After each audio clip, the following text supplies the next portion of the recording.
All right, and we live. We back with another one off the bench family. And if you're new tuning in, y'all go ahead leave a like, comment, and subscribe. Follow us on Instagram at We Off the Bench. Also follow us on TikTok at We Off the Bench. Same handle as our YouTube channel. And it's our 13 official episode. And you here with your boy O. And I'm Dion. And it's the 13 official episode. As y'all know, NBA season has officially came to an end with the 2022-2023 champions being crowned to the Denver Nuggets. Their first ever title, NBA history. We just gonna start out with that one right there. How do you feel about Denver Nuggets? Them winning their first ever NBA championship in their franchise record. I mean franchise history. I mean, we kind of spoke about it last episode. Happy for them guys. Denver Nuggets, one of my unsung teams that I always like. Funny memory about the Denver Nuggets. 2021, they lost. No, 2020, they lost in the bubble.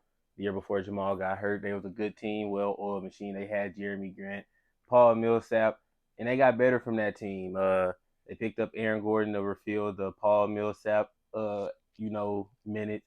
And then I think they picked up a guy like Bruce Brown, KCP to round out the perfect team that they already had in place. Because Michael Porter Jr. wasn't even the starter in 2022, 3 years ago when they first played the Lakers. So I'm definitely happy there was a built, not bought type of team, and I love teams like that who they build from the draft, they build from guys that they like, and they just keep them and they just see them blossom.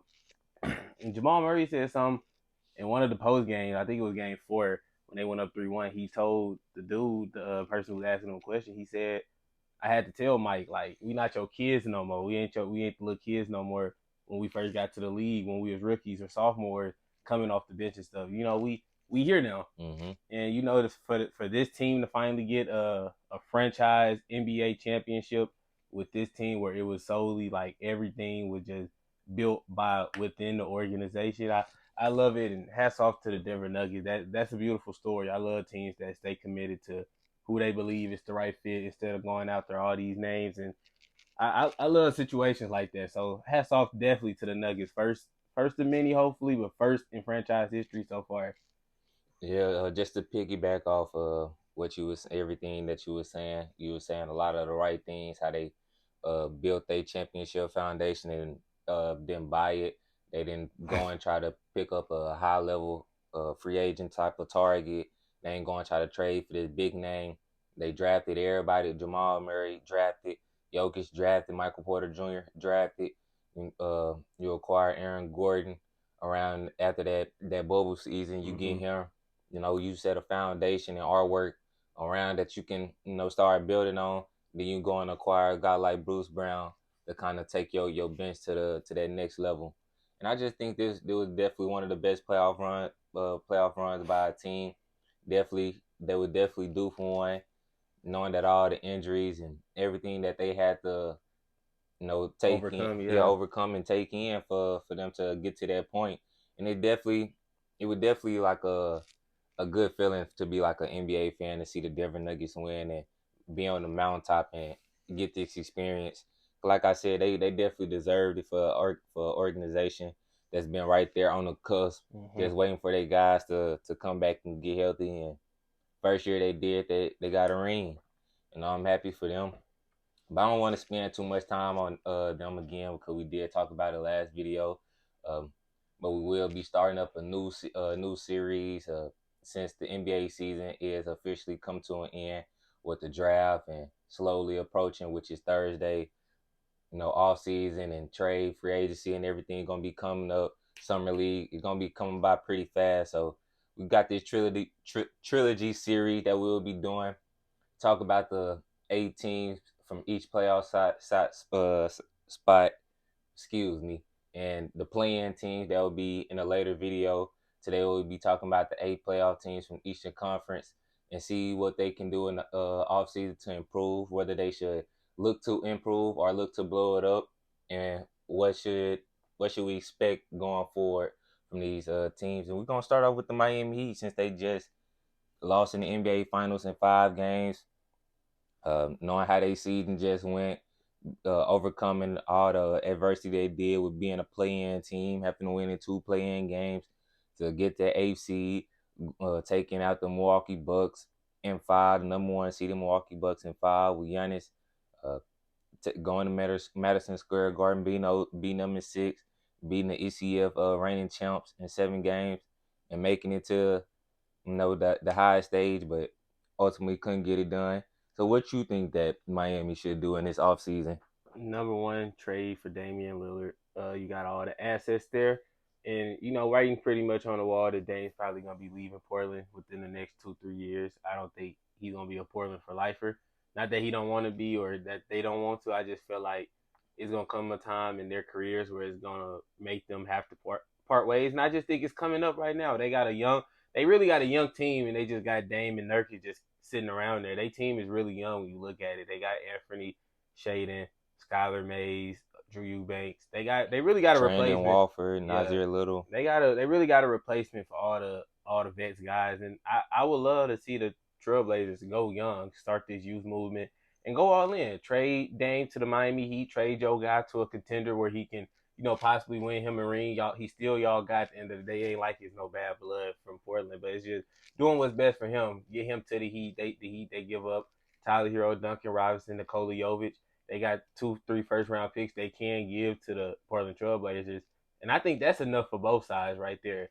Because you got Dame, you add Dame, and then really from the playoff run, basically if you keep the same starting five, you just take out Gabe Vincent and you put in Dame. I just think off that alone, that makes them a way better team. Again, Tyler didn't play a second in this playoff really. He played the first like 5 minutes, got hurt in the first game of the first 5 minutes of the first round. So he really not that's a loss. That's not really that big of a loss if you gain Dame. Nikola Jovic is one of the last young guys on the team. But I mean, you could get a Damian Lillard type of star to add with the team that you done built. Again, the Heat, they built their team, not really just from drafting. I mean, they did go out there and get Jimmy Butler, but they did a good job drafting, hitting on Bam, hitting on Tyler Hero. They got Nikola Jovic. They all the undrafted guys that we don't even got to name, Caleb Martin, Duncan, Gabe, Mac. They do a good job of finding talent. And I don't think Spo has had that much talent with Bam, with potentially Dame, Bam, and Jimmy on the court at the same time, because that allows Bam to do what he want to do, which is play, make, defend. He don't have to be a scorer whatsoever. Because and then you got Jimmy. He don't have to be the take over, heat check, have to score 40 for us to win the game type of Mm-hmm. Jimmy. I just think and then Dame, he's not a great defender, but everybody else on the court is a good defender. And I just feel like both sides, you look at the package from both sides, I think it's even. I think no team walks out of there that gets, the shorter end of the stick. The Portland Trailblazers still got the third pick by themselves without the Heat trading them any picks. So I think it's just all the signs right there to just start the youth movement, get Dame out of there, send him to Miami, allow Miami to, spread their wings a little more. And I think if they get Damian Lillard, I got a few other moves they can do though. They need to address the backup center. So I think they can go out there and sign like Thomas Bryant to a 1, 2 year deal, not that much money. Just a guy that's better than Cody Zeller. Like Cody Zeller was getting actual minutes, and like I think Thomas Bryant, he will give you more effort. You know what I'm saying? More rebounds, more points, better production, More run protection. yeah, than what Cody Zeller is giving you. And I think if the Heat does that, we looking at a team that just went to the finals with when two of the guys who I said trade wasn't even playing, and the guy who was playing, he didn't play at all really in the regular season, getting up to that point. So I like that for the Heat. If they can do that, they can get them a Damian Lillard, get them a Thomas Bryant. The Heat right back in the finals next year, exactly, and they may be winning it. Yeah, I like that, especially for both sides, because like you said, Portland, they already got a young team over there. It look like the direction they got going. Even though we're not talking about the Portland Trailblazers at this very moment, but we're talking about Dame for a potential Mm-hmm. suitor for the Miami Heat. And Portland, I don't just see why you want to hold Dame hostage and try to get him over there, because you do got a young team. You got this number 3 pick in the draft this coming up in the draft on Thursday, and it been reports and hearing in the winds that you've been talking about y'all getting a scoop. If you're going to go draft Scoot Henderson, there's no need for Dame to be there, because you just drafted Anthony Simons, which is a guard. Shaden Sharp is a guard. Scoot Henderson is a guard. You got three young players that can potentially be studs, potentially be superstars in this league, playing the same position as your current superstar, your old head superstar. So it might as well you just do best by him and get him to a contender team like Miami, which I think that would be a definitely a good fit. Another name that I would throw in there that's been definitely ramped up today. Sham tweeted that Bradley Beal have came down to two finalists between Miami and Phoenix. How would you think about Beal in Miami with him and Jimmy? I thought about I that. mean I with Jimmy and feel Bam. it's a better fit for Bradley Beal. I feel like it's a better fit in the East that we're gonna get to later on in this video. That I feel like Bradley Beal could go to for both teams to get feel not slighted. But him with Jimmy in the Heat, I don't really think that gets. I ain't gonna say it don't get them nowhere, but I mean, I think that would be nice a little bit. I just think who do you trade the same package basically? Yeah, because the no trade clause and he basically got all to say so. They can get back Aaron Space if they wanted to.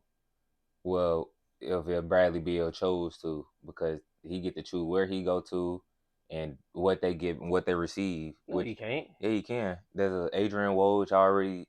He was on EBA today talking about all that. Brian Windhorst was talking about it. They know that. So Bradley Beal can go to Miami and they can get back Hayward Highsmith and that's it. And they'll be okay. I mean, of course, the contract's got to match it. No, that's what I'm saying. I think he just go down there for anybody. I I feel mean, saying cause ain't no way that's possible. no, yeah, that ain't possible. But the monies have to match. You seen on Twitter talking about Chris Paul and Landry Shamet. They were talking about for Brody for Miami. The Tyler Hero package, which is a decent deal. Uh, I like that Tommy Brown for the Miami Heat. They do need to address that bag up center because they already have Bam playing out of position. He really a power forward playing a five. That's why I even give Bam even more respect after this playoff run now than I did before. Just him being a three-level defender. You hear that phrase a lot on the offensive side, but on a defensive standpoint, he can guard on at the top, can guard and pick and roll, and he can guard at the rim. That's a three-level defender right there. I think the Miami Heat, they pretty much don't need to do too much. Don't need to just stay true to themselves, which Yeah. they always do. The They last don't. thing I had was sign your guys. Yeah, Resign your yeah, just guys. sign your guys. Stay true to who you are. No need to panic. You made it. You made it this far from staying true to who you is. You didn't panic throughout this whole season, and you see where it got you. Unfortunately, y'all did come up short. You just faced a better team, but that's why you go into this off season and improve. You already seen what it takes to get there. Y'all been there 2 times in the last 4 years. Y'all got enough roster. Y'all just need somebody to add that can get you over that hump now. I think Damian Lillard or even a Bradley Beal can work. I think Damian Lillard is probably the more suitable because he can take Gabe Vincent's spot and still Yeah. you can still keep Kyle Lowry coming off that bench and Dame And that Lillard would on be that nice. team. I ain't gonna just say Dame is a bad defender, and even though you didn't say that, you said he's not a great defender. I could say if Dame a competitor, he gonna compete, and him being in that heat culture in that environment, I think that's gonna bring that fire out of him, especially his will to win. He gonna compete on that end, so I don't think that's gonna be too much of a problem on the defensive end with Damian Lillard added to that Miami Heat team, and it definitely gonna be a boost offensively. It definitely is. If I'm the Heat though, I'm looking at the end, like I said, if I'm the Heat, just bring it all back full circle to the Heat. Bradley Beal, that's a nice name. Uh, Damian Lillard is a nice name. I feel like for me, how I view it, if I'm the Heat, is which one do you like prefer more, or which one do you think you can sacrifice. I feel like that shooting guard has always been a position they could sacrifice. Max Strus, he not all that, but like he just get the job done for his role and what he Hmm. had to do. Duncan Robinson, when he popped off, got that contract. He ain't the best name or like the best. He probably was the weakest one out the link even then. It's just like I feel like them having a shooting guard that's just lackluster but can still get the job done. I feel like that's better for them rather than have like A no point guard that yeah, no yeah. offense to Gabe Vincent, but he's lackluster too. You like they are really lacking. They backcourt is lacking right now. So if they add either one, I feel like that would make them already boost them up a lot because Max Strus to Bradley Beal is a damn that's like waking up out of a dream, and then Gabe Vincent to Dame, that's another upgrade. And I just feel like the Heat they got a lot of stuff they can look forward to. Yeah, they definitely can. Cause with either name, like we said with Bradley Beal or Damian Lillard, you really can't go wrong. Cause if you do decide to bring Bradley Beal over, that means you can go ahead and re-sign Gabe Mm-hmm. Vincent, bring him back at that starting point guard where you can just run Gabe, Beal, Jimmy, Butler. I mean, Bam, and whoever else, and K Love.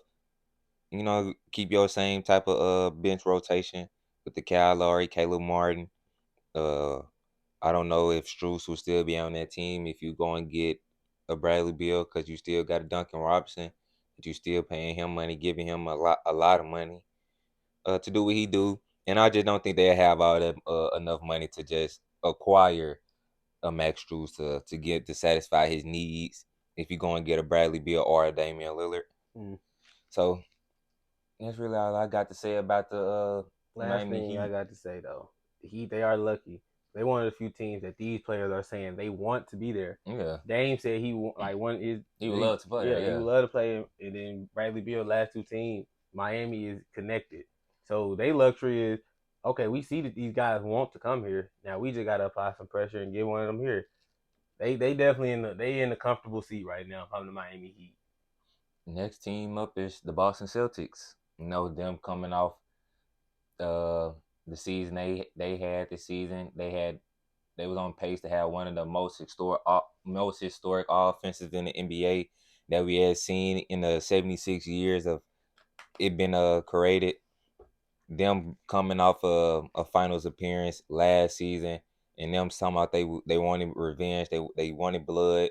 They talking about all they want to do is get back to the finals and get over that hump. And them losing in the ECF and kind of basically struggling ever since a little bit right before the All-Star break, all the way up into the playoffs, and that kind of carried in Mm-hmm. with them playing the Atlanta Hawks, letting them get 2 games, and possibly they could have got a third game. Uh, and just translating it into all their flaws kind of got exposed in the Eastern Conference Finals to the Miami Heat. So what do you feel like the Boston Celtics should do in the offseason to take that next step, or do you feel like they should blow it up? I was just gonna say this is one of the when I the last four teams in the conference, it was easy for me to say like what y'all can improve on to make y'all significantly better because he's at the bottom, you could go to the top. Even the Heat way to the finals. There's ways y'all can get better. I get to the top four teams where I look at the Celtics where they the second seed this year. I think they was the one seed last year, Mm-hmm. and I just look at them. I just say like that's 2 years in a row that y'all just wet the bed. I got to them. I couldn't find a player, a trade package. Like they don't have no picks that's That's why. valuable, and it's just like they really in like purgatory. If you ever watched Arrow or you know about the Arrow, purgatory is like an island where there's no way, it's no escape, and there's no like connection, no signal. It's just you by yourself. You just there. That's where the Celtics at.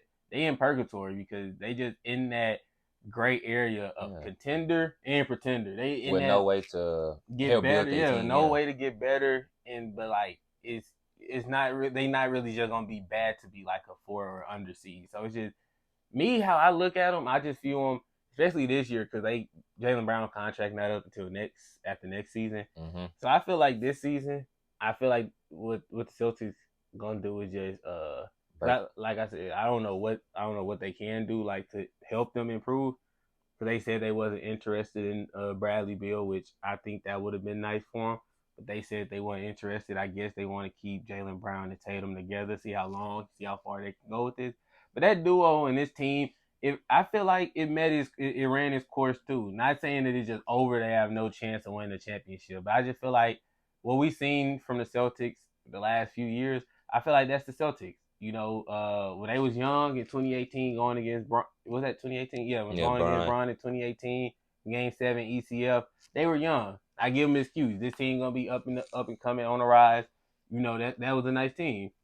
Wait 5 years in the future, that team, they went to the finals last year. Yeah, but that team since then hasn't really proved to us why we should look at them as a pivotal favorites in the East or a team that should be highly respected when it comes to giving them the benefit of the doubt.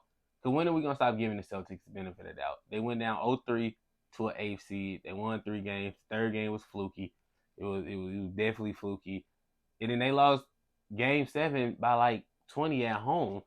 Where do you go from that? If I'm Brad Stevens, if I'm Joe Mazzulla, where do we go from that? We picked up Malcolm.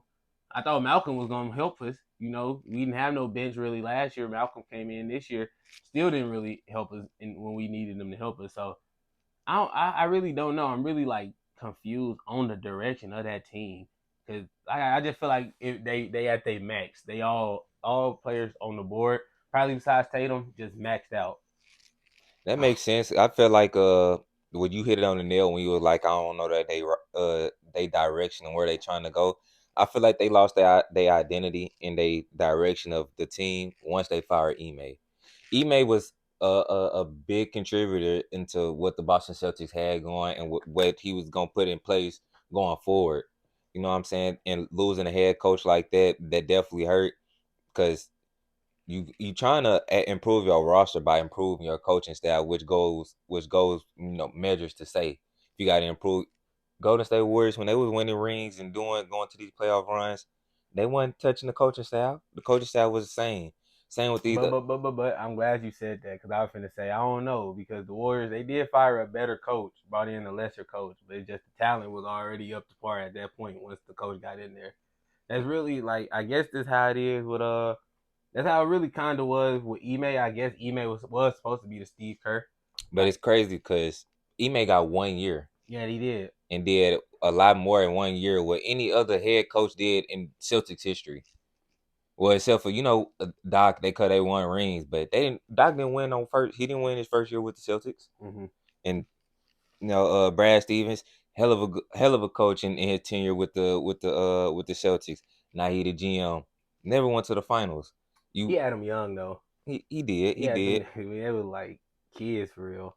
But I definitely see In what that you're saying. in Cause that 2018 and yeah, all that. cause Joe Mazzulla, yeah, cause I see what you're saying. They lost their identity once Ime left Hmm. because that turnaround in 2 years ago when they went to the finals.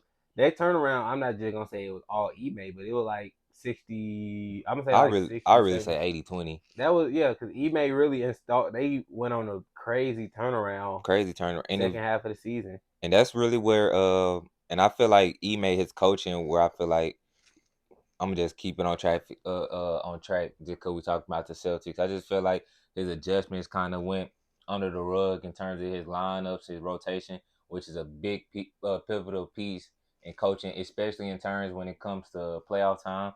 And that's what I kept saying repeatedly.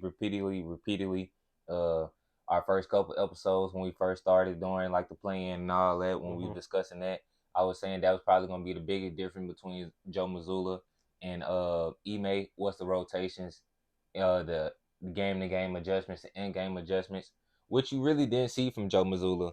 The only adjustments I seen, which was a bad adjustment, bringing Rob off the bench and inserting Derek White into the starting lineup. I understand you trying to go offensive, but your identity was already defensive, and you seen how you took that and you just completely went away from it. But it kind of is in no man's land because how do they get better from here? I feel like this season you have to, yeah, of course, Jalen Brown gonna come back. I feel like this season coming up will be the determining Hmm. factor I of definitely what because a lot of you, people will be up on contract that year. yeah, that one, A lot of people, Malcolm, Malcolm, Derek, Al, Al, and JB. That's why I say this year is two. They all coming back for sure. hmm So it's really hard to say. I don't think they're gonna trade even nobody. Marcus Smart might be out off contract No, by I then. think he there the longest. He got like 2, 3 more years left on his current deal. Yeah, so that's why, like you said again, you brought up some valid points. They brought in Malcolm, expecting that to get them over that hump and what they needed, and you see they took steps back. They regress instead of progress.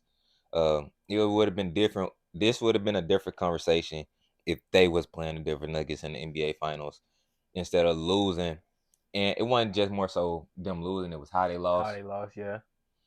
So I don't really know where can they improve because they have a decent roster.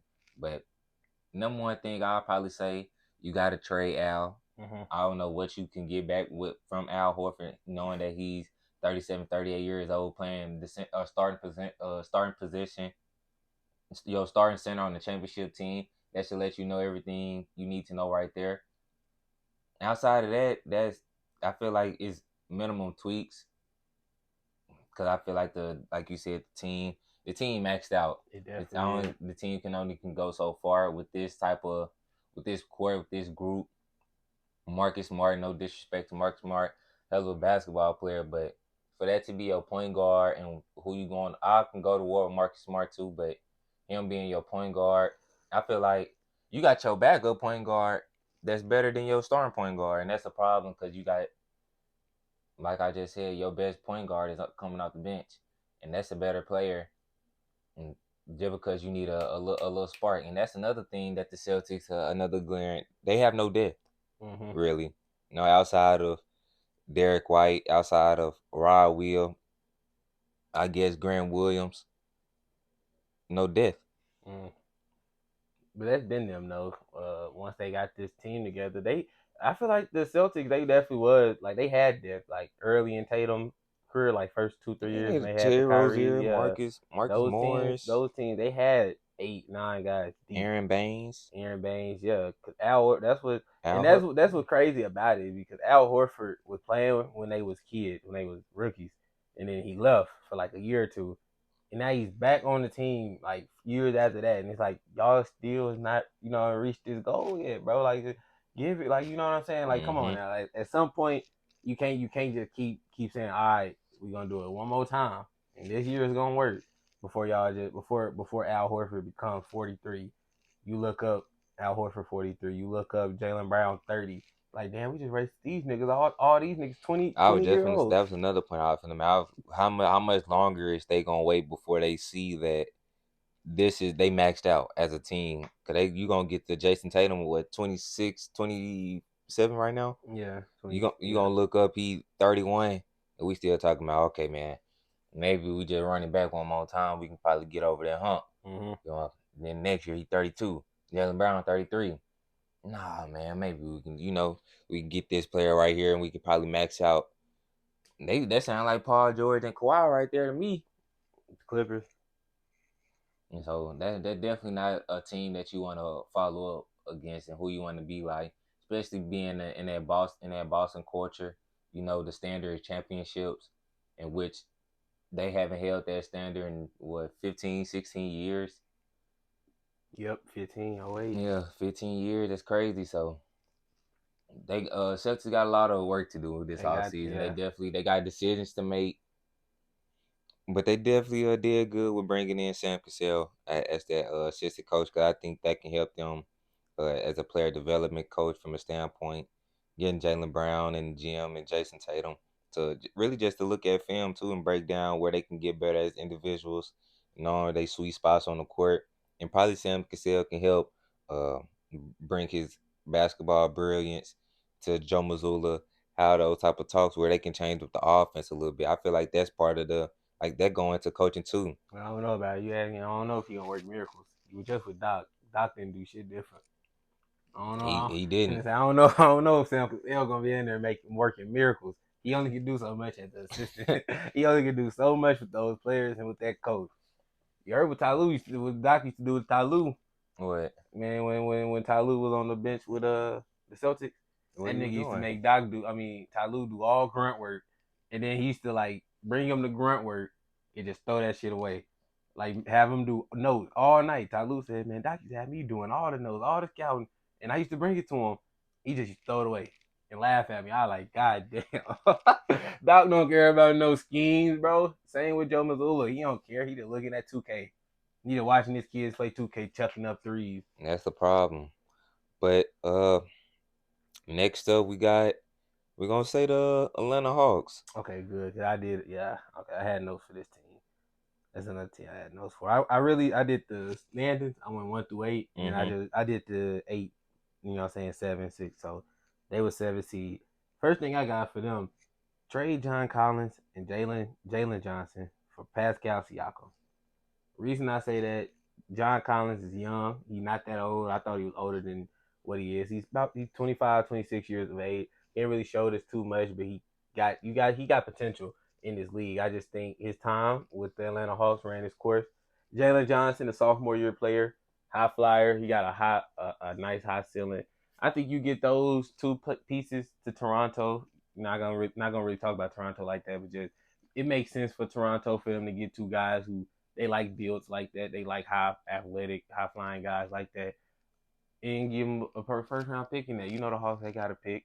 And then Pascal Siakam with the Atlanta Hawks. You now got Trey Young, you got DeJounte, you still got Sadiq Bey, you still got DeAndre Hunter, you got AJ Griffin, Clint you got Capella. Conwu, you got Clint Capella, and now no, you got Bogdanovich, and now you got Pascal Siakam, who when I say that, I think he clears a lot of things up for that team. A shot making. Hmm. John Collins not really a shot. I'm not gonna say Pascal just the king of shot creation, the I king of mean, yeah, he ISO. did take a leap this year though. Yeah, and yeah, he significantly better shot creator, shot maker, and basketball player than John Collins. And I just think John Collins, like I said, he ran his course. We seen the best. We seen the best, the highs, the lows, the lows. And I just feel like with Pascal Siakam coming into this team, a new, fresh organization, Trey Young having somebody who can like actually take the ball out of his hand because Dejounte, he's not really just a one-on-one ISO bucket getter either. He's more so like a facilitating, defender, Hmm. two-way type of guy. So I feel like you get Pascal in who, can be that guy in their offense when 2-3 years ago when they wait that conference finals run, they had guys like Kevin Herter. They had guys like Bogdanovich, Gallinari, Lou Will coming in just making shots, getting buckets. That's what we need. The defense not gonna be out. He's not gonna be just trash. We got Clint Capella, we got a Conway, we got rim protection, we got Dejounte, we got Sadiq, we got DeAndre Hunter for the wings. We just need a little bit of scoring. I feel like the Heat, I mean the Heat, the Knicks, I mean the Hawks. Goddamn, the Hawks remind me of those two teams though, the Knicks and the Heat, because they just Eastern Conference. They really are Eastern Conference teams. They just need that one piece to get them over that hump offensively, and I feel like the Hawks can be like a 3-4 seed. I think they can be better than what the Cavs was this year. Yeah, I definitely can see it too. One of the things I would say that the Hawks need to do is get rid of DeAndre Hunter and Boban, and I'll be on the phone with the Washington Wizards right now trying to get Cal Kuzma.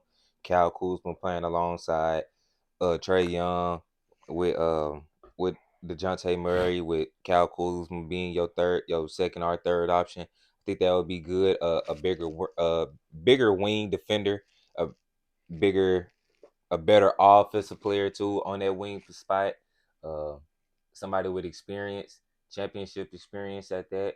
I like the Pascal because he bring that same type of experience, the champion mentality, a winner mentality. I wasn't even So, thinking about that. That's a good yeah, point. same thing with Cal Kuzma. Cal Kuzma 16, a rare build. That's some a player that every NBA team want. 16 can shoot, put the ball on the floor, attack closeouts, defend, rebound, block shots, run the floor. He can do everything. And a player like that, I think that will help the Hawks a lot, especially when why I say trade Boban and whatever his name, Booby Boban and DeAndre Hunter and bring in Cal, because now you can accept playing Aaron AJ Griffin a little bit Mm-hmm. more, which I feel like he had a good season with the Atlanta Hawks this year. Um, John Collins, he still need to go ahead. Hit the You know, door. yeah, Yeah. hit the door. And Niggas. you can find somebody. You can find another either another find a backup point guard for John Collins, or you can find somebody that play the same position as John Collins. But I think John Collins don't need to be on the Atlanta Hawks roster. After this offseason, I just think his time ran his course as well. He been in trade talks the last 2-3 years, so you might as well go ahead and get rid of him. Right. I don't know why y'all keep holding on to him if you don't want him. It's probably because if teams know you don't want him, they not gonna give Yeah, you. that's what it been. They be hyping this man up every year around the same time, like November, and this nigga, the first package would be some bullshit. They'd be like, nah, we just gonna keep him. Yeah, just gonna keep him. Uh, I just think even if they don't do that, I like the Pascal for all the reason I said with Kuzma. Even if they can't get, there was probably those two big names and two big moves of the off season, which is still doable. I think that's definitely doable. It's still Market doable. like Atlanta. Yeah, yeah. But even if you can't get guy names like that, I still say ways that the Atlanta Hawks can prove. You have to find some way, some short fashion. You gonna have to some way. You gonna have to find a backup point guard for Trey Young. And this is where I had in my notes. I had at 15. If I'm do Atlanta Hawks and they got 15, that's y'all pick. Nobody else got it. I'm drafting Keontae George. I've been seeing a lot of mock drafts that I didn't know he failed that much, but 15, 16, 17, 18, 19. He that far. If he in your lap, if he on the board at 15, Atlanta, you got your guy for the future. Young, you got Trey Young, who will still be your point guard for the next 4 to 5, 6, however long. Trey Young's great. We know that.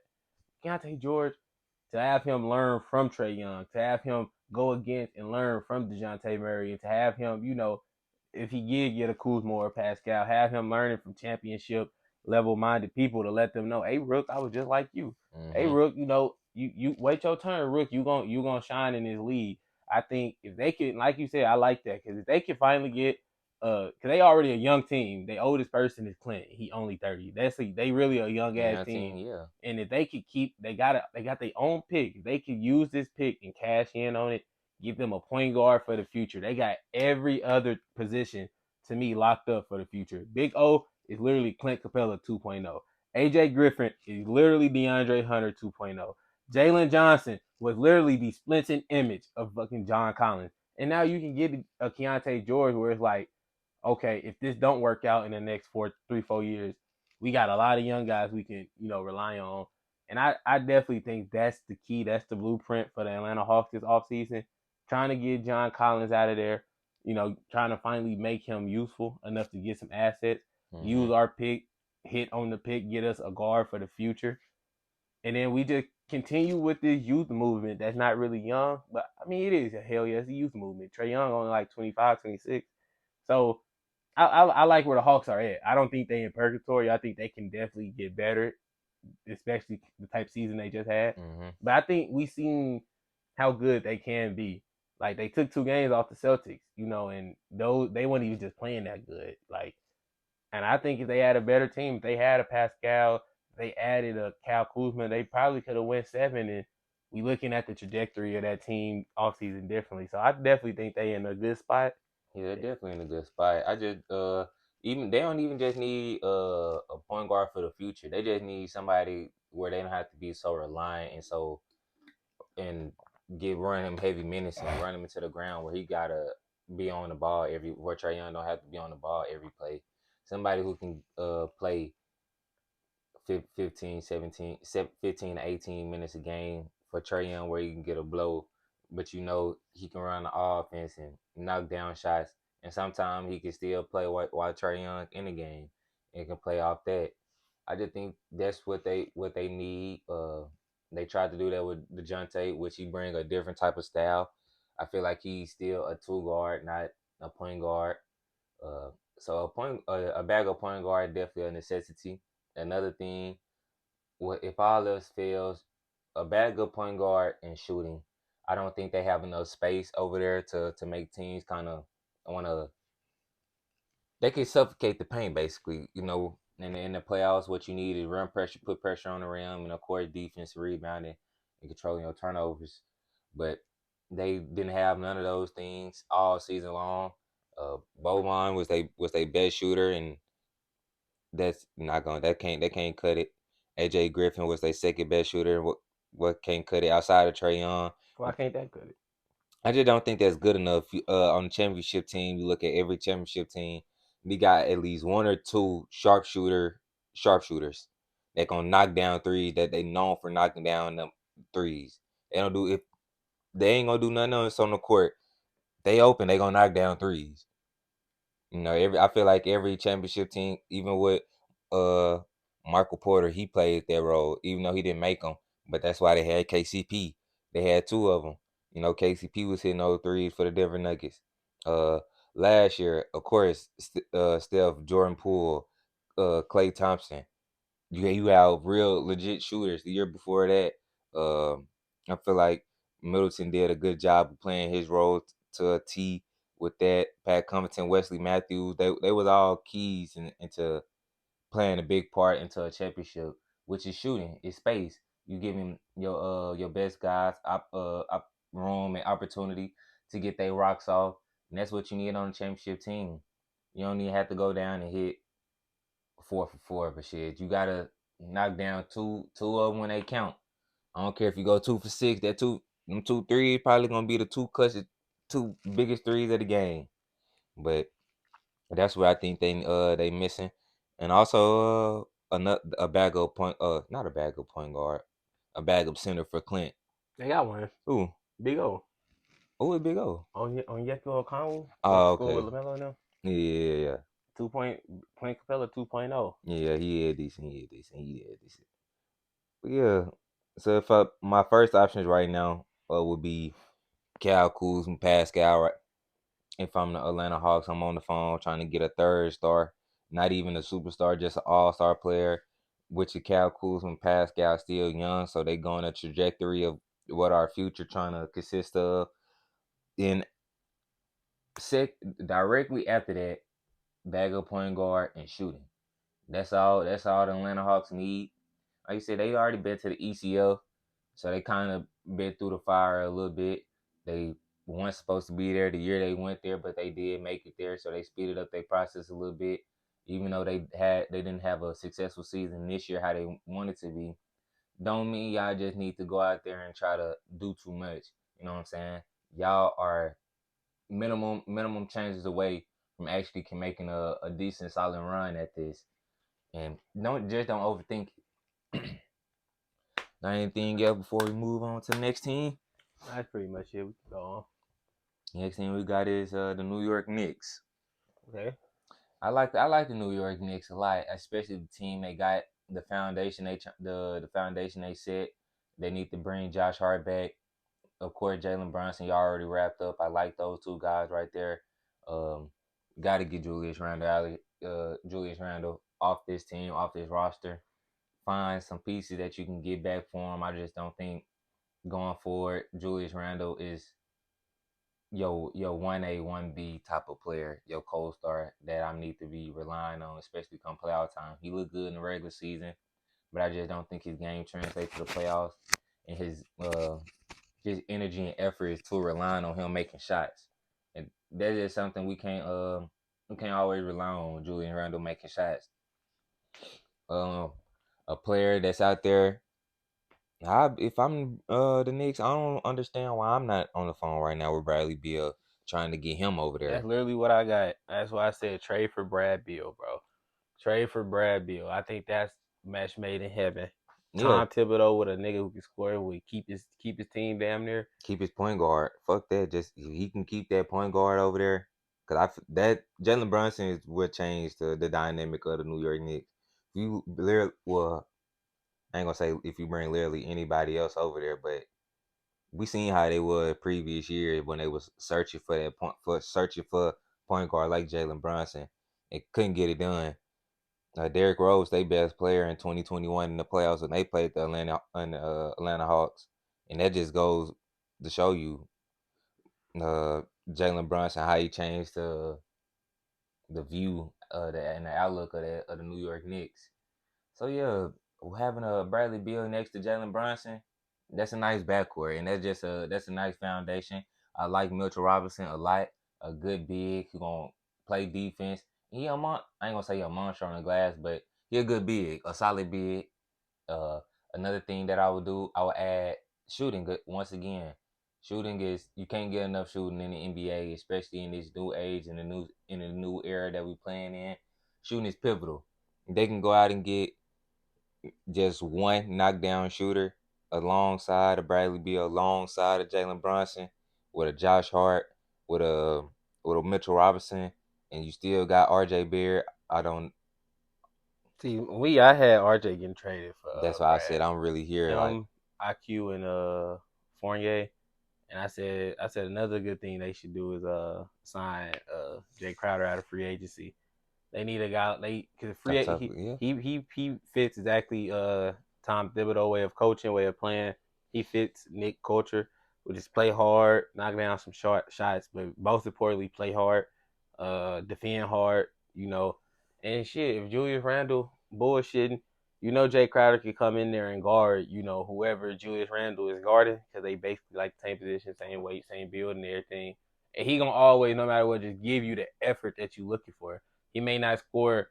You sure Julius Randle wasn't just scoring 25 either, but like he ain't Jay Crowder not gonna score 20 points, 25 points, but he gonna make sure he make it tough, like a PJ Tucker, just make it tough on the guy. And he can knock down the perimeter shot And I if you think leave him open. and I think the Knicks, they in a prime position too, because they do got hella young guys. They got Obi Toppin, Quinn Grimes, Alex McBride, IQ. They got a lot of people over there that's still hella young. That's like first 2-3 years in.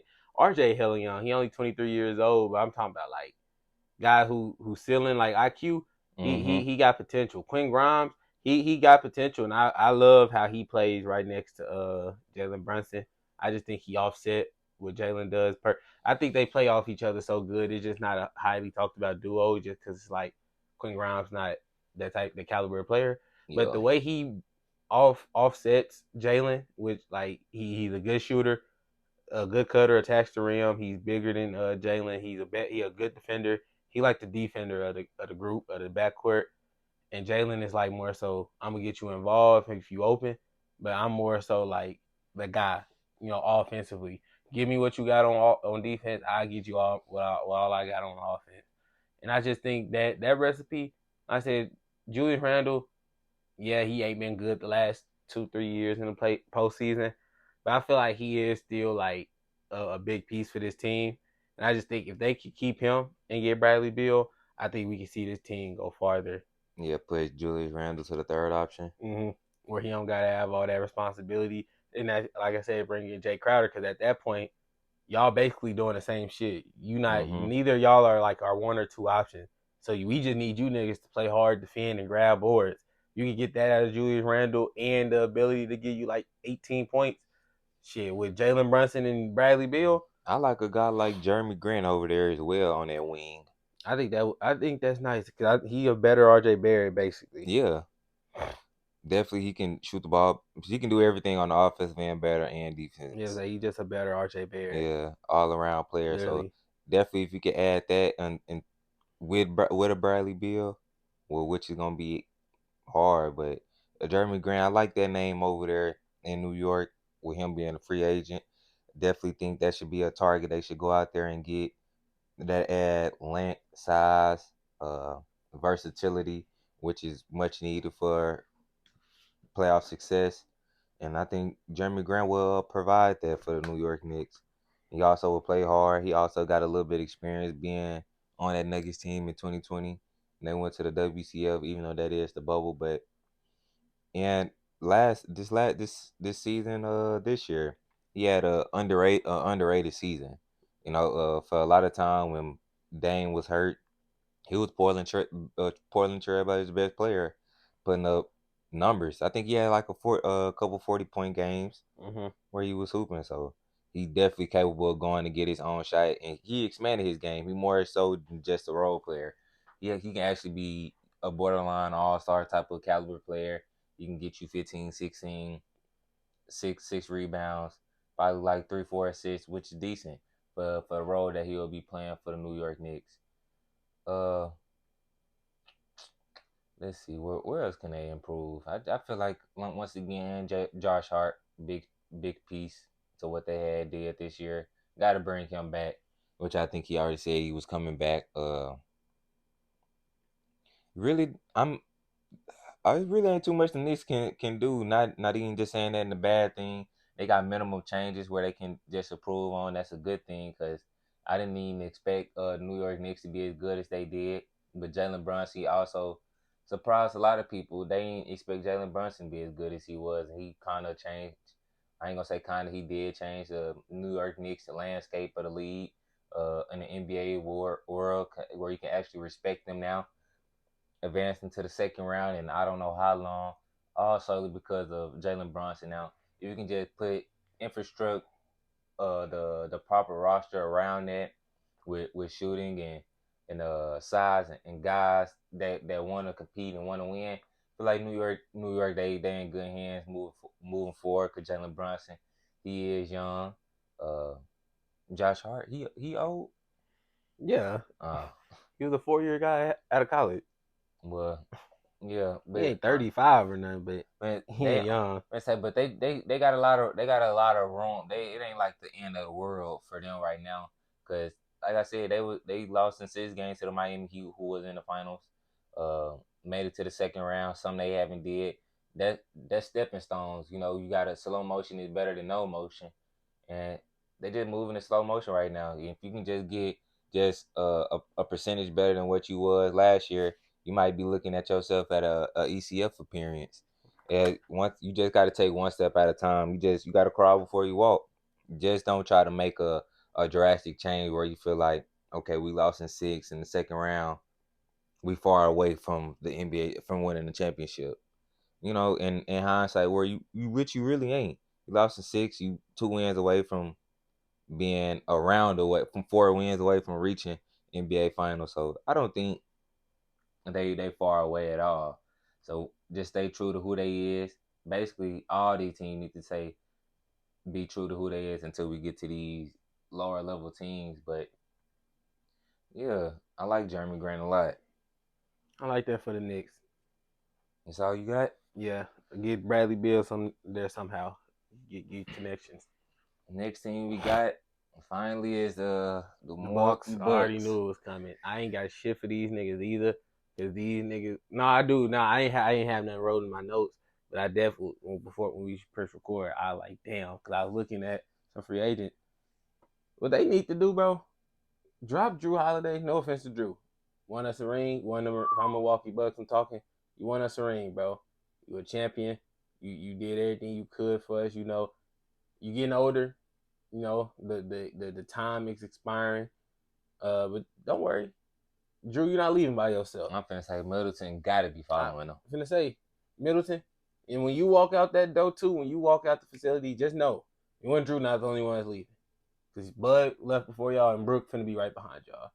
Well, you already not on the team. He a free agent. Yeah, just all y'all just say bye to Giannis, Fred VanVleet. You know, come to Milwaukee. Mm-hmm. We see that he declined his player I'm, option. I'm not. Not to cut you off. Not gonna lie. Fred VanVleet not an upgrade from Drew Holiday. I think it is. From what standpoint? Offensively, and I think that Drew is a slightly better defender than Fred. Like he's literally at this point in his career, it's like right. And he there. taller. Who? I don't care. Fred VanVleet gonna get exposed. I don't Well, I ain't think gonna he say will. I don't think exposed, he but will.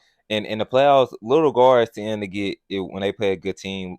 Like they can exploit that. I don't think he'll happen to him though. Just because I don't know. Fred's a good defender. He he got a fire hydrant body where it's like it's hard. He got a Kyle Lowry body. It's hard to move him. He's stout, big, you know, kind of strong for his size. But I love him on the offensive end with Giannis. That 2-man game alone, him and Giannis with some shooters. Fred, he's a shooter. He is a champion. He played with guys like Kawhi. And his role was, you know, not as hyphen as it is now. But we've seen Fred VanVleet get better each year. I feel like he was just had a down year this year because I ain't gonna lie, Toronto was fucked up. It's just a lot of stuff going wrong. They didn't know the direction or what it is. But if he go to Milwaukee, you get a fresh start. You got a whole new fresh start with a whole new head coach who is this his first year too being there. So he tell you, hey, we want you to just play your game. You know, Giannis, he gonna take care of, you know, all the grimy stuff. You know, he gonna still give us 30 points a game. He's still our best player. We need somebody who can help him and take the pressure off him. I think Fred VanVleet could do that to a T. I think his role with them could be just is exactly what it was when he was with when they went on that finals run. This nigga Basically, just be a defender.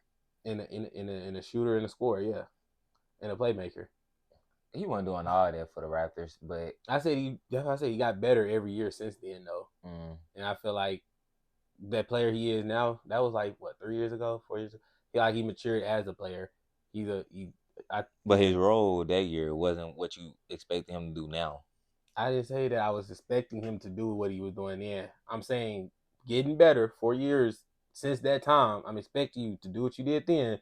You got better 4 years from then. Do what you did then with your new hyphen abilities since being on that team. You was on a championship team before. You know exactly how to win. Do what you was doing to get that got you there. You got better. You got a better guy there. It's a fresh start for you. It ain't, your road not gonna be confused like it was previous years. Like this year, it's just you go out there and you hoop. You do your game. Give us like 20, 21 points a game. Good defense, about 6, 7 assists per game. And I feel like that being a starting point guard numbers with a player like Giannis, I think that's all they need. Like I'm not saying that Drew Holiday is just bad. I just think I said they just getting older. It's just I don't think the Bucks just can keep going back with what we seen from them. I feel like they in the Celtics tier, but they not because they got Giannis, who's just like better than Tatum, and it's like that's the separator because it's like you do have a top 3 player on your team, and it's easier to work with that. Mm-hmm. And then niggas contracts up, so it's easier to work now that okay, we don't have to sign this nigga back if we don't really want to. So I think they in prime position to be the number 1 seed again. A lot of people favorites again. They just went out. They just went out sad, but I feel like Chris Middleton definitely get him out of there too. They really just don't got no depth either. That's why I don't know. They are a pulverizing team. Because if you get rid of those guys, like you got to replace them. I was just finna say, so who you gonna replace? How you gonna finish rounding this team out? Because you got, like you said, Brook not gonna be on there, and that's 3 key guys. I think for Brook, you can pick up a Jakob Poeltl. Man, how much money these guys can be spending, bro? Bro, they should have some money. Bro, Brook was just on a big ass contract. Middleton was just on the max, and Drew was just on the max. Them niggas got some type of money if these niggas paying them like that. Brook Lopez. Yeah, say Brook was getting 14 mil a year. I think Poeltl only getting like 13. Let me see, 14, 15, something like that.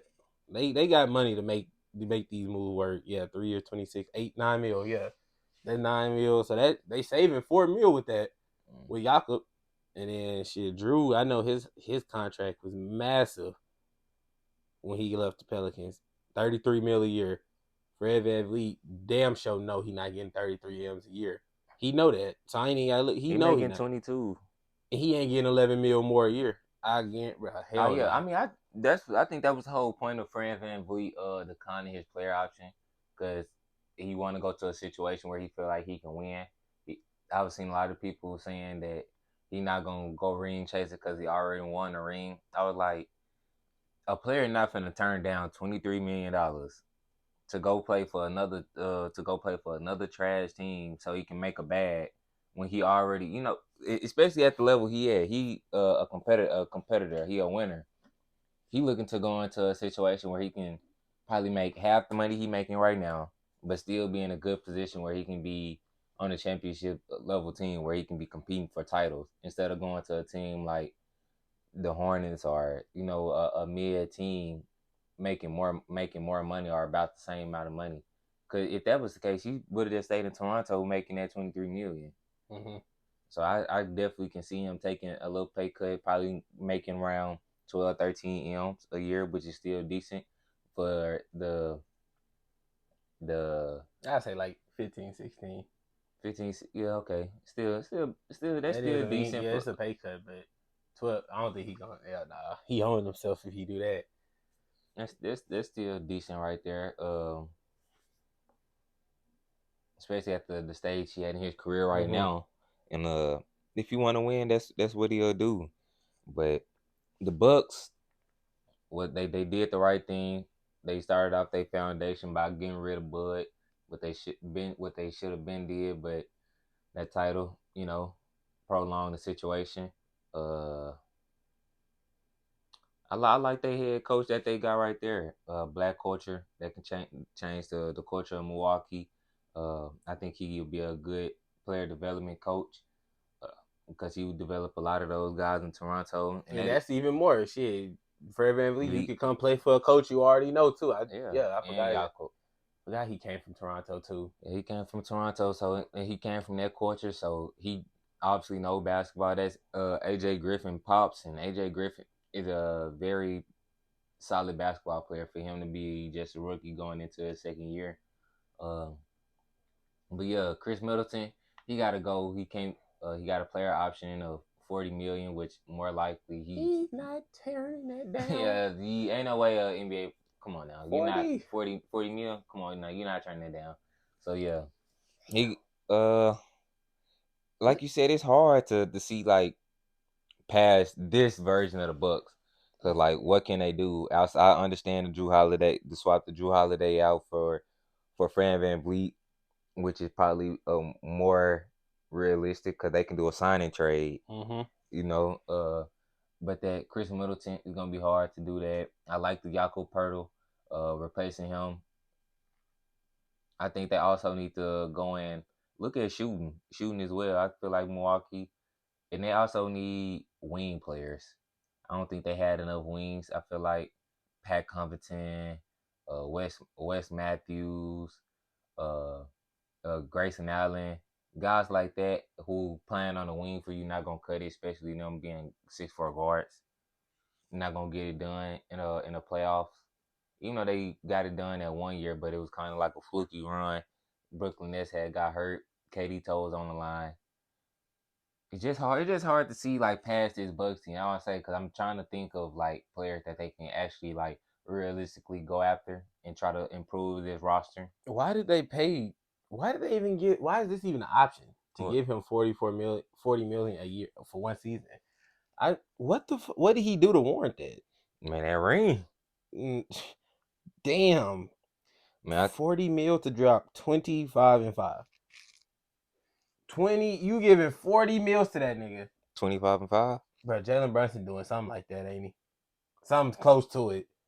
Something close to it. 25-5. And that's what he been doing. That's his best the last 6 years. What is going on? What is going on? Milwaukee. That's where they fucking up at. They just giving people money. Gave Drew Holiday that big ass contract. Yeah. Yeah. Jalen Brunson 24, 4, and 6. Making way less money. Y'all, they got to be smarter with they financial decisions over there. Cause 40 mil for 33-year-old Chris Middleton sound So nasty. basically, you want the Bucks to just blow it up Nah, and they try. got Giannis. Well, of course, keep Giannis, but I ain't blowing it up yet. well, basically, you losing everybody from your core roster outside of BP. Retool. So a retool. Hell yeah, they definitely a team that needs it. Your team is too damn old to go forward with this. You can't give these guys no more contracts. It's over. They front office better be like on, you know what I'm saying, on these websites and all type of trade machine trying to see what can we do to improve this roster. Cause right now I just don't see a light at the end of the tunnel. Can't either. If I say these top teams, it's like if you ain't got it done yet. If you ain't got it done, it's just like you really. And the good thing for Giannis, he got it done, and Giannis still young. So even if he don't get it done like next year or the year after, by the time Middleton, he'll be off contract. Lopez already off contract. Holiday will be off contract, where you can actually start fresh Mm-hmm. and start building around Giannis properly, which is probably would be too late because he's 28 years old. So you want to maximize what he got right now, but it's just hard for them to make any moves and the players that's gonna be available. That's the thing too. What's gonna make it even more difficult. Cause like, who gonna be available at their disposal for them to like? That's gonna be a actual good pickup and not just somebody just for the hell of it. Uh, I think the only way they can improve is via trade. I don't think they can outside of Jakob Pertl. I don't think they can go out in free agency and go and spend a bag on players and stuff like that. I think they could probably go out and try to convince Max Strus to head over to Milwaukee. With that, add a shooting pedigree man that they need on the wing, size, win play for the Heat culture, so you know he a competitor, a winner. He's gonna compete, and you need that floor spacing. Once again, like I said, especially with Giannis, his main thing is trying to get downhill. You're gonna need people who gonna knock down shots. That's why that team that they did put around them, it was perfect for the stint when like Brook Lopez was the perfect center. Everybody around Giannis was the It was perfect person perfect. to Yes. put around him for like they caliber of play. Because offense, you can just have Brook Lopez in the corner. Then on defense, you can just have him in the paint. That was a perfect team. But it's just shit. Everybody gets old. That's the only thing is just too old for that shit now. That's the thing where you try to build a team with a young guy and you try to get all vets. Them vets, them legs gonna catch up to And it's them. crazy because they don't even got like draft picks or nothing. Mm-mm. They gonna say they just gotta get out the muscle at this point. They not in purgatory because like I said they got Giannis, but they damn close to purgatory. They like the next island right there over. Lee and you. That's where they at. Next team up is Philadelphia 76ers, which I think they outside of the Miami Heat, uh I think they have a lot more they can look forward to, even if James Harden don't decides to come back. That's money you have, more money you have to spend in free agency to go get more maybe another star player, or to get other complementary players where you can go out and spend on high level all stars and stuff like that. But you got a foundation with Nick Nurse, bringing him in, and the kind of coaching job that he can do for a team, what he just did at the Toronto Raptors. You got Joel Embiid, the league reigning MVP. Got Tyrese Maxey. He's still young and improving. It will be his fourth season, but you will probably think he's gonna make a even more a bigger leap. I think this gonna be the actual leap where we say Tyrese Maxey is, you know what I'm saying, a damn good basketball player. Where I think he'll start trying to separate himself from a lot of those Tyler Heroes, those Jordan Pools, those people that he's kind of, similar in that same tier and same realm of a player. I think this will be the year where he start trying to separate, trying to put his name in those all star conversations. You think so? I definitely think so. I think Tyrese Maxey, his moxie, his willingness to want to work and want to learn, and I just think he a hard worker. I be peeping him on Instagram. I be watching his workout videos, how hard he works, and how he used to call when he used to talk about on the documentary, talking about how he used to call Doc at like 12, 1, 2 o'clock in the morning, asking how can he get better, what do he need to improve on, just watching film and all this. He's showing all the signs that he's willing to work, willing to put in the work, and he want to win. And I can definitely see that. You can see that on the court when he be out there get mad at Harden because he not playing. He feel it as he ain't playing as hard as he should. And I think that's a good thing moving forward. You got PJ Tucker still there. That's a good role player. That's a winner over there, even though he got one ring, but he a winner. D'Anthony Melton, a good pick, a good accusation from the Memphis Grizzlies over. Wasn't that the trade deadline? Mm-hmm. From the trade deadline, a good pickup right there. The 76ers, they not just, what I'm saying, too far away from where they need to go. I just think I ain't gonna. It's not a retool. They just probably just a piece and a half away. I think they. I don't know. I think they are kind of. I think it's kind of is far away for them to get to the promised land. Just because shit, they ain't never made it past the second round. It's been a long time since this process has started. Joel Embiid was 19 when he fucking played, came to the league. But 27 now. That's 8 years of this process, and you ain't got to the conference finals yet. And I feel like now you find he finally at the peak of his powers, but he always had like great teams and great, rosters around him. Where when he wasn't at the peak of his powers, he had a Jimmy Butler, he had JJ, Tobias, Ben, when Ben was at the peak of his powers. And it's just like they could never get over that second round hump. The year after that, they lost to the Hawks. Even though that was a lot on Ben Simmons, but it's like Joel Embiid, we seen him in these playoffs year in and year out. I'm not gonna say choke, but he don't play up to the MVP caliber where he Yeah, always hold himself to in the regular season. And I just feel like if the Philadelphia 76ers want to get better, I'm not saying they trade Joel unless he want to be traded, because shit, that is the process. That's the reason all this shit even yeah, came to, because it's him. So if he don't want to get traded, if he don't, you gotta respect and honor that. But I feel like they fucked up. giving Tobias Harris that big bag because now you That's look 3 years, 4 years later from the Jimmy Butler situation. and who really lost. You know what I'm saying? Like Jimmy went to 2 finals since then, and y'all niggas can't even get to a conference finals because y'all paid Tobias over Jimmy. And I think what you said about Tyrese, I think Tyrese is gonna be a good ass player, but I just think his max is always gonna be that you know, that Tyler Hero. He gonna all them three is always gonna be in the same realm. I quickly kind of cement himself in that category, which ain't nothing wrong with those players. Tyler Hero, he's a 23 point per game scorer. Proven playmaker. He just don't play make a lot. Same with Jordan Poole, 18, 20 point scorer. Proven playmaker, just don't play make a lot. And I feel like Tyrese the same way. He definitely can give you 20, 23, 24 points. He can play make, just don't do it a lot.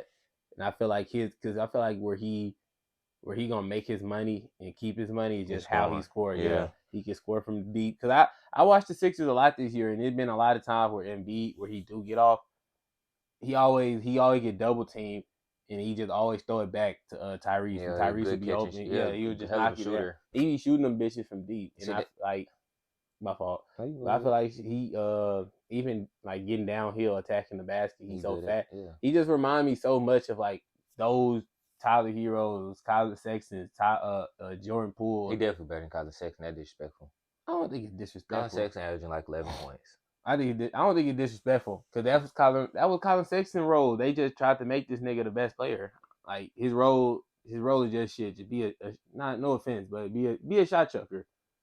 Colin Sexton, he was at his highest college and high school. He was just shooting. He wasn't really That's not the playmaking. NBA. Exactly. And they were trying to make who would get you out to the Cavs? Uh, It yeah. was the Cavs, wasn't it? Mm-hmm. Yeah. Did he get? He probably don't know. I think did he get there before or after Garland? Same time. He did. Yeah, they was asking that nigga to be like the best player on the damn team instead of just having him. And they had Garland instead of just having him be like the scorer, just shoot that bitch like, or come off the bench, be a 6 man and work your way up into how these other guys did. But Colin Tyrese, Sexton not on the same level as Tyrese. I think we saying that now just because how his career panned out. But I think That's coming what in, that's all that matters. different situations make different what's it called? I mean, he Tyrese went. didn't come in as a starter. Jordan Poole didn't, nor Tyler Hero did. Colin came in, started. That's what fucked him up. I think if he didn't come in starting, he would be the same player as them three dudes. They all played exactly the same. They just want to shoot. They want to get their rock How off. did somebody come into a starting position mess up his trajectory? I think that should help. I don't think so. Like I said, he's a purified shot chucker. You come in, you starting. You already just giving the keys to the team right there. Mm-hmm. You coming off the bench. Jordan Poole, he came off the bench. Tyler, you have to work. You have to do other things to get you on the court except for just shoot that bitch. So what about the Utah Jazz? What about him? I'm talking about that's who we play for now. He ain't. I ain't gonna lie. Once Colin Sexton like his third year, I knew he wasn't just gonna be shit. Like now I'm saying like what's his name? Tyrese definitely better than him now.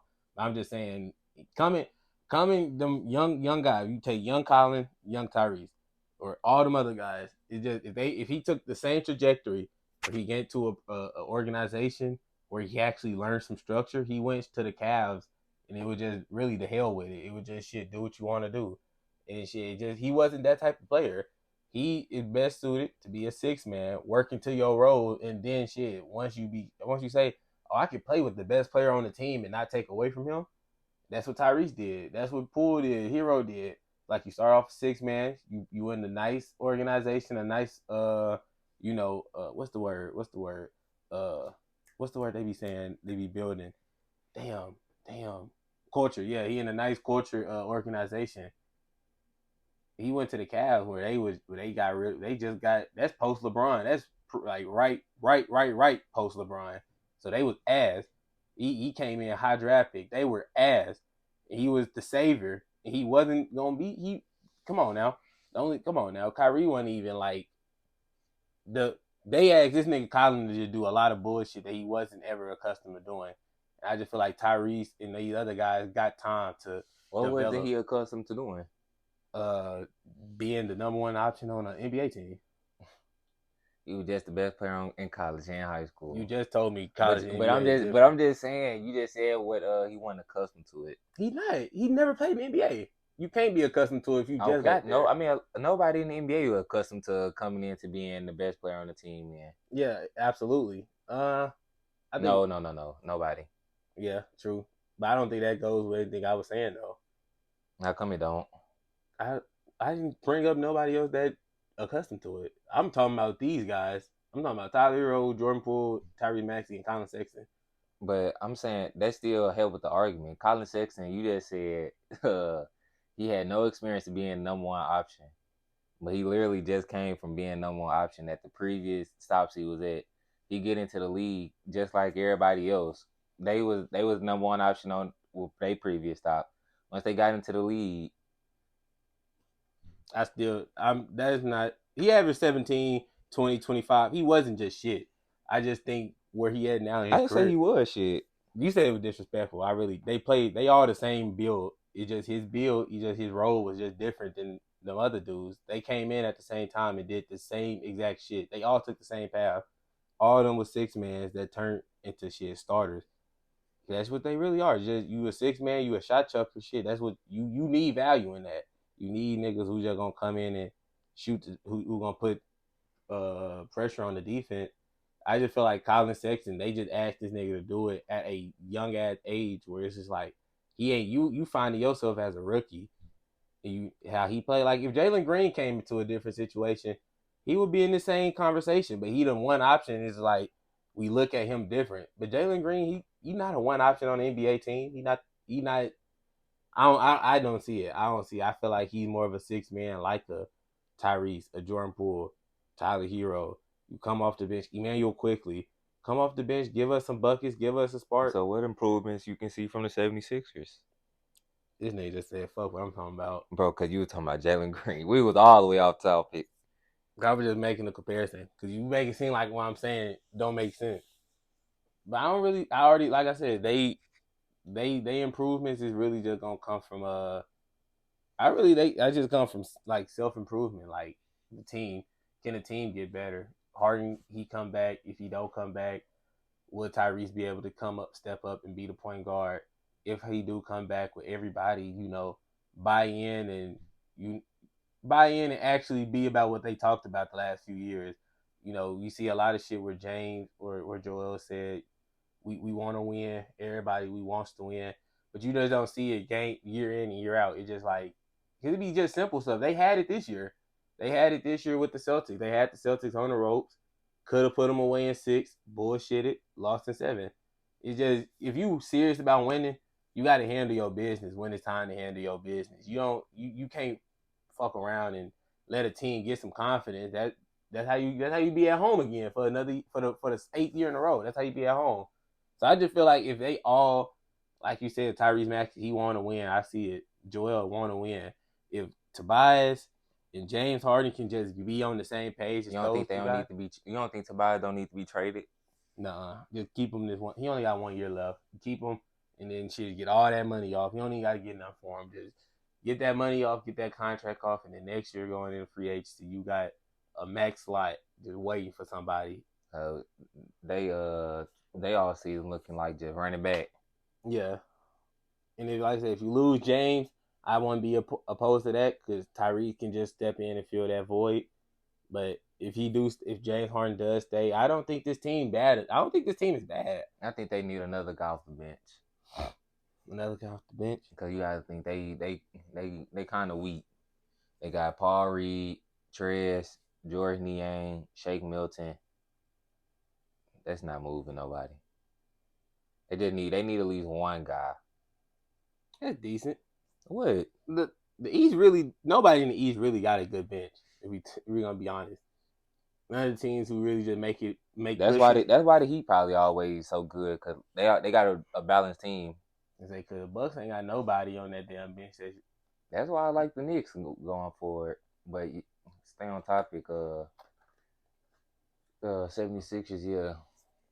They just they a good team, bro. I got this process. I don't want to sound like a bandwagon, but I low key trust the process because you've seen where it started from. It's just like every year is some bullshit. How they lose, they always it's never simple. So It's how ne- you trust it? because I see like it be bullshit. That Kawhi shot, bullshit. They lost on some bullshit. Ben Simmons not dunking on Trae Young, that's bullshit. How they lost in Game 6 of this year, semifinals, it's bullshit. They just every year is just bullshit, bullshit, bullshit. They come in with the mentality like I was it year 4, Tyrese. I feel like he's gonna get better. I feel like Joel Embiid is gonna be hungrier. He gonna hear the noise about, oh, you let Jokic let him win the MVP. He wanted the Finals MVP. All right, bet. Let me go out there and let me try to give me this Finals MVP. Tobias Harris, if you want to make you any money in the NBA after this year, he got to play hard. You got to. He on a contract year. The same way he got that 40 mil when he was hooping when Jimmy was there. You need that same Tobias Harris if you want that next contract. PJ Tucker, is he a free agent? No, Peter Tucker's still there. That's a key piece that they're gonna have Let's too. say they signed him 3 years, 30 mil. That's a great piece. And just running back, really, I feel like they shit. Achilles heels was the nigga that did leave was Doc Rivers. I'm like that was they won Achilles heel. I feel like Nick Nurse, a championship, a recent championship winning head coach, not just a because Doc did win, but like decade ago, but recently in the last 5 years, and he beat the team he went to. He beat this Sixer team, so he can bring out there. He can bring the best out of a Joel Embiid, bring the best out of a Tyrese, bring the best out of a James Harden, and we're gonna be looking at this Sixers team in March, April, and be like, they're gonna be a scary team going into the playoffs again, once again next season. Last final two teams we got.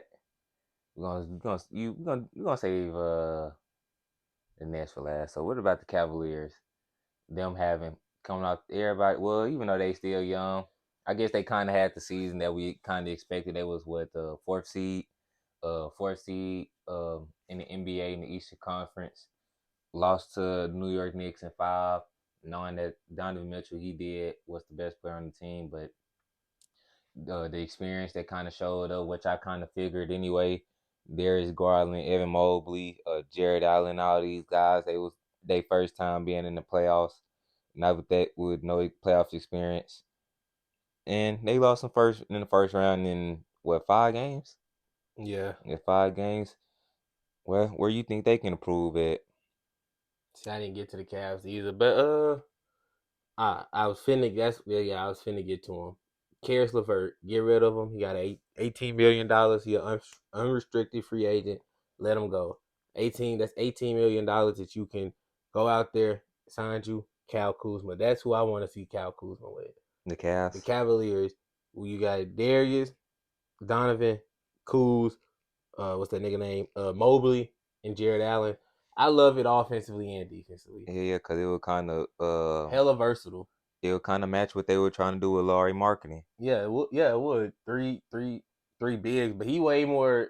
Cool's more swift and like finesse than Laurie was. Laurie like a big. He a real four. He a real four. I think Mm-hmm. Kuz is like a three, a hybrid of a 3 and a 4 because he used to play the 3. He just got a little taller.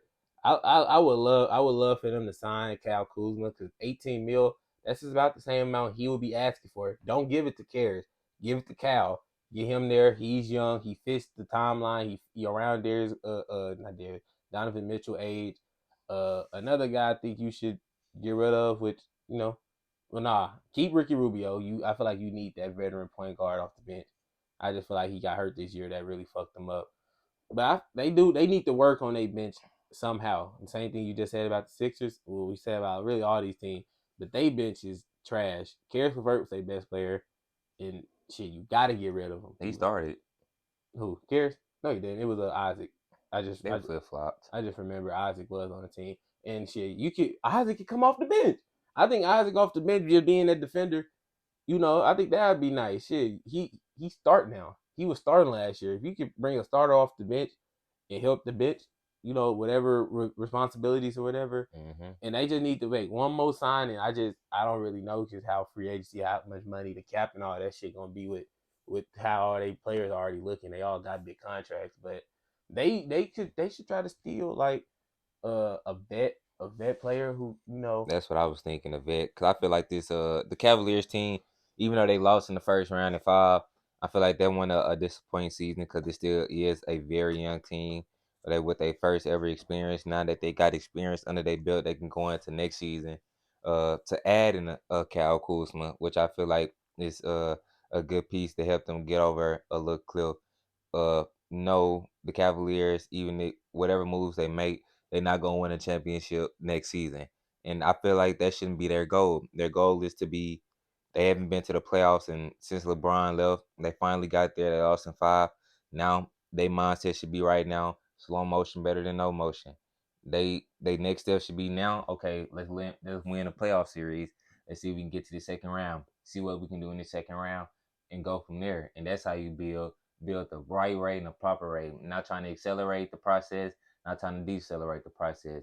Just go at an even keel.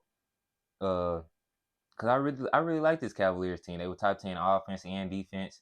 Uh, well, not too many teams in the NBA can say that. Obviously, um, yeah, they got a lot to lean on. I like JB Bickerstaff as their head coach. He know what he doing. He can make adjustments. All that.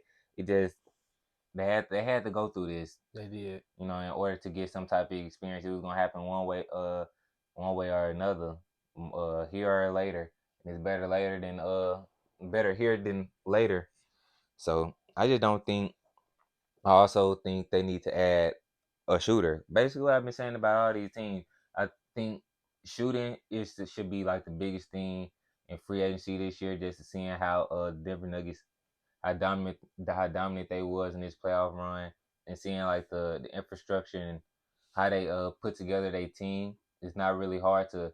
I think the Cavaliers kind of got the same makings of that team. I just think they need a shooter or two to kind of uh put them on that type of trajectory. Making a what team? What The Cavs making a who? Like they are making a what team? they kind of, I'm saying, like a championship team. I was Ah, saying, cause like the Denver Nuggets, how they was a dominant run, and how they team was structured, kind of how it's like the Denver Nuggets. I mean the Cavaliers structured a little bit. With they got two they got size over there. They got size, length. They got they point guard. They got scoring in the perimeter. They can score on the inside. Like I said, I just think this experience is really what hit them hard. They had three of their five best players didn't have playoff experience. It was their first year in the playoffs, which you got to take that to the chin and keep moving forward. Because how they played, DG didn't have the best of the series. Evan Mobley, they have a best of the series. Jared Allen didn't have a best of the series, but that can also go with like the foundation. I mean the construction of the team, because you also playing lineups with Isaac Okoro, Karis LeVert, with no space on the floor. So everything when you already playing a traditional lineup with two bigs, and you add and you know what I'm saying, and you compound that with no shooting on the floor. So I just think that's probably one of the things that I think they need to look at this offseason and try to fix and try to make that a strength is how can we get people to start making our opponents happen to close out and stress the defense out instead of in, and they're gonna be in a good spot. Like I said, they're a young team. They don't need to force or try to accelerate anything. You got to crawl before you walk. Get back into make sure your team back in the playoffs next season. Try to win a first round series. See what y'all could do in the second round series, and keep building off that. Because if you do it like that after that second season, you see what type of improvements, whether it's marginal or minimal. You could take it with that type of approach. But I just don't think they need to do too much. I think they just they years away. But I think a lot of people on this team are gonna be here at the final. If they do ever win a championship, like a few of them guys not gonna be on this team no more. Long as the core is there, long as That's why I don't think some people in this court gonna be in that same court no more. When they finally get to that mountaintop, hell no. like who, Jared Allen, don't think he gonna be the center for the future. I don't think that Donovan Mitchell is just gonna be there when they hold the mountaintop. I think it's gonna be DG and So Emo team in the future. Like they not winning. They not. That's why I say like in this off season, yeah, just get better. Just get better. DG. That's really all you gotta really do. Just DG keep getting you that experience, and Evan Mobley just keep getting better. Keep getting playoff experience. Donovan Mitchell, yes, he's a great piece. I don't think he's the one option on the championship team piece. So I think sooner or later they will get rid of him. I just think Jared Allen. I don't think he's the center to for this team to win the finals either. But like I said, that's down the line, like years when they finally at like once the they point, serious about winning, yeah, yeah. when because they drafted the same with the Nuggets. They drafted Darius and Emo. It's just and I just feel like those are gonna be the guys that's just gonna stay.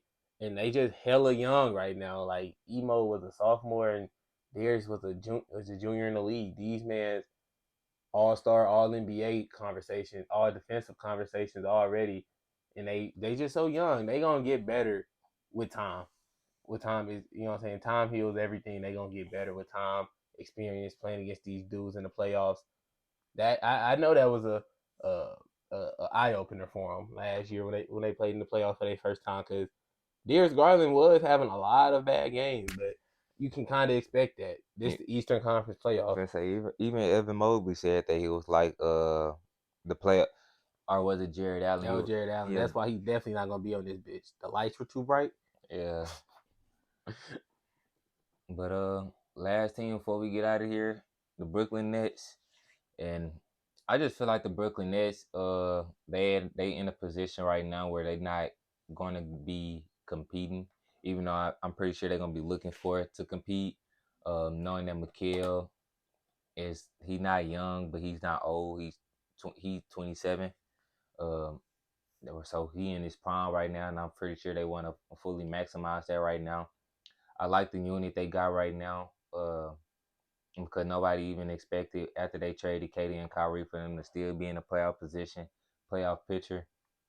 I mean, shit, they was right there to blow in that bitch. I ain't gonna lie. I mean, it was. If KD and Kyrie got traded a month earlier, them niggas was right there to make it the play Yeah, in, yeah, bro. they was. But I see like Mikhail even not taking a more of a lead than he did once he got there. But I'm saying him being able to do that throughout the course of a season. Um, they need to bring Cam Johnson back. I think that's an important piece to the Brooklyn Nets and what they trying to have going on over there. Get him a couple years locked up. Have him keep playing alongside his twin, where they keep getting better together, improving together. Nicholas Claxton, probably one of my favorite centers in the league. Me being knowing that KD was on the team, so I was watching a lot of games very thoroughly. Nicholas Claxton, him being a center and getting that another year of experience under his belt. I think he got another jump he can go to, especially defensively. He was probably top three in defensive voting this year. So I just think they got a lot. You got Royce O'Neal, that's a good vet over there. Somebody to come off the bench. Ben Simmons posting all these workout videos and all these pictures. I don't know what he gonna do, but if Ben Simmons can somehow, at least just get you 10, 10, Nope, nope, 10, nope, nope, nope, nope, 7 and nope, 7. nope, nope. Just imagine them without Ben. You already know we see this every year. Just imagine they got the same team without Ben Simmons. I'm not falling for it, bro. Joe Harris need to be off this roster. Uh, Seth Curry, I don't think he needs to be on this roster. He a free agent. Yeah, he is. I don't think they need to look to re-sign him. I think they need to go and get. They still got Dorian Finney-Smith and Spencer Dinwiddie, which I think Spencer Dinwiddie need to move to either the backup point guard or to the number two, to the shooting guard position. I don't think he a point guard, and that's where I think the Brooklyn Nets need to go and make their accusations in the offseason. A point guard, a Monte Morris, a Fran Van Vliet, um, got a point guard, not a traditional point guard, a point guard, not even just a combo guard, but a steady point guard, even like a Drew Holiday. If something like that was to open up like a point guard along those lines that's gonna play defense, that can knock down shots. and know his role offensively, and they need shooting. And I feel like that would be a good foundation right there for the Brooklyn Nets, knowing where they came from. They lost they lost a superstar, they lost a a star in his lead, and Kyrie Irving and KD, but still made the in every game they, even though they got swept by the Philadelphia 76, they made it hard. They made it tough on them. You know what I'm saying? They competed. Now you give Jock Vaughn a complete offseason and training camp with this squad where he can put in his own sets and movements and put his own identity, stamp his own identity into his team. I think that would be great because Jock Vaughn is definitely a good coach. I ain't gonna lie, the Nets do not move me. I think Mikal, he was surprising because I didn't expect him to be that damn good. But it just always showed you how good these NBA players are. I think he come back another year. Him and Nicholas Claxton, the vocal points. Hmm. I think they really keep the same roster. Yeah. Drop Steph Curry. They got the number 21 and 22 picks, so I feel like they should use those draft picks. Well, obviously they drafted pretty well. Recent history, drafted Cam. I I was just think in finna the say, I second forgot about round. Cam Thomas. Dayron Sharp drafted him in the second round. I like to see some burn from Dayron Sharp within one of these next few years because I think he a nice backup big who He can rebound. bring if it's he I think Dayron Sharp is a nice big. Seeing how he came from a 5-star recruit of high school, went to North Carolina, still was a dog at North Carolina. Now he behind Nicholas Claxton, one of the best defensive bigs in the game. Feel like that transparency, that offsetting ability, because he's more of an offensive guy than defense, but he not a slash defender anyway either. And I think Cam Thomas, they finally need to like Unleash him. do something with him where if it, that is unleash him, just play him. Like the dude can hoop. The dude showed him a year like that he can hoop. 40 straight 40-point games. We haven't seen that from nobody, what they say, except for AI. Hmm. And it's just that's crazy from a 20-year-old, 21-year-old guy who don't even play who don't even play every day. And I think that's why they need to just call it quits on Steph Curry to open up those opportunities for Cam Thomas. Yeah. And then I feel like they should take a guard in this year's draft. Definitely should take a guard. It just uh, it's just with the Brooklyn Nets, they in a bad position because they in a position where they not compete for championships, Hmm. but they also not bad enough to get a lottery pick. So like they picks are 20 and 21 and 22, which is by that point all the like guards who have high ceilings but not I feel, top five picks I, can like. I feel like Marquise Noel was probably still gonna be on the board. I don't think that was they need though. I don't think that's what they need. If they could get a guard like shit, who like Jalen Hood Shafino, if he can somehow fall to him, somehow fall to 21, I don't think that's possible. But if a guard like that, I'm talking about guards that got like that, because he don't even have like just the potential of Scoot or the potential of Wemby, but he got a high ceiling and a high floor at that. That's yeah, he got a high floor. His floor is just being a good big long defending point guard, playmaking point guard for this team. Uh Throwing up lobs to Nicholas Claxton, getting the Mikal and Cam open for easy shots. Feel like they need, and then he'll hold his own on defense. He really like Spencer Dinwiddie minus the offensive bag, if that makes sense. Hmm. Spencer Dinwiddie more so definitely like an ISO point guard. And I don't think Jalen Hood, he like the opposite. He not a pure point guard, but he is like a facilitating first, get mine next type of person. So I think if they could get a guard like that with this team, I think this team, because they are young, they are hella young. I just think they got to use that youth and finally exploit it to the fullest potential. Because they can be a nice team like in the next few years. They Yeah, just next 3 years. stay with this same roster. At 3 years from now, Mikal ain't nothing but he's still not 30. even 30 yet. Yeah, because he ain't gonna be nothing but 30. And Nicholas, everybody else, I think he one of the older people man, like I'm in the saying court, Nicholas Claxton probably ain't gonna be nothing but right at 27. and that's Saint good. Cam gonna be like 24, 25. If you just keep that same core, bro. And I feel like Ben Simmons, I don't know what they're gonna do with him. They just waiting for Ben Simmons' contract to be over with. Yeah, Nick gonna be 27 in 3 years. Uh, Cam Johnson only gonna be 30. Dayron Sharp 24. Cam Thomas 24. Yuta Watanabe, who I like, who I feel like they should bring back. Shooting, Definitely should. I like Yuta. He slipped my mind before I looked at their roster. He is definitely a nice, He kind of slipped out the rotation. yeah. But he another nice young like underground low key person you wouldn't expect to be nice. But they got a lot of those pieces over there. They really their whole team is like They got a guys heat. like that. They They got a heat like team. they like the Heat on steroids because nobody on their team. You wouldn't have thought Mikael was gonna be that good. You wouldn't have thought like if you wasn't watching the Nets at all. You wouldn't have thought Nick Claxton was gonna be this good this early. You wouldn't have thought Cam Thomas would be doing what he was doing this early. It just they got a lot of stuff going good for them, and they do got a younger black coach who can help them grow. And I think they all like listen to him. I think he get along well with the players, which I think that's first and foremost. Like connect with your players, let them know that you here for them. You care about them. You obviously want to win, but like you want to see growth with every player each and every day. I feel like let these young guys fly their wings and allow them to show what they really can do. I think this next team gonna be nice in the next few years. I think next year they can still be a playoff team though. Yeah. That's what I'm saying. They not gonna be hovering around at playing spot. I think they'll be like a six and up type of team, and they can just improve from that. But that's still a good foundation. And I do like the Wooder Watanabe. I'm glad you said that too, because a good knockdown shooter. He shot 44.5% from three this year, one of the top 3 point percentages in the league. Good underground, a good high fundamental basketball player. Came from Toronto over to the Brooklyn Nets and made a name for himself when KD and Kyrie was there. You know them games I was watching. He was always making big shot after big shot. I think it was the game you was in my room.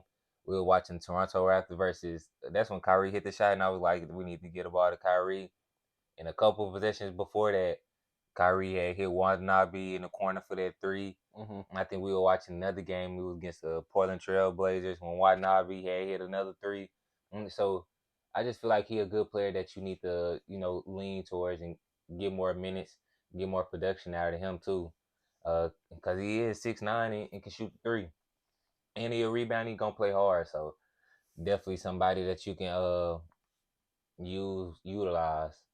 Utilize, get Yeah, it? yeah, utilize. Utilize, yeah. Lame man. But that's But pretty much all I got with the Nets though. well, yeah, this concludes the our offseason thoughts and moves that every playoff team in the Eastern Conference should make this year. And y'all go ahead, like this comment, and y'all keep sharing this to a fan. Y'all tell a friend to tell a friend to tell a friend. We Off the Bench podcast. It's a podcast they need to be tuning in to. We see y'all next time on Off the Bench podcast.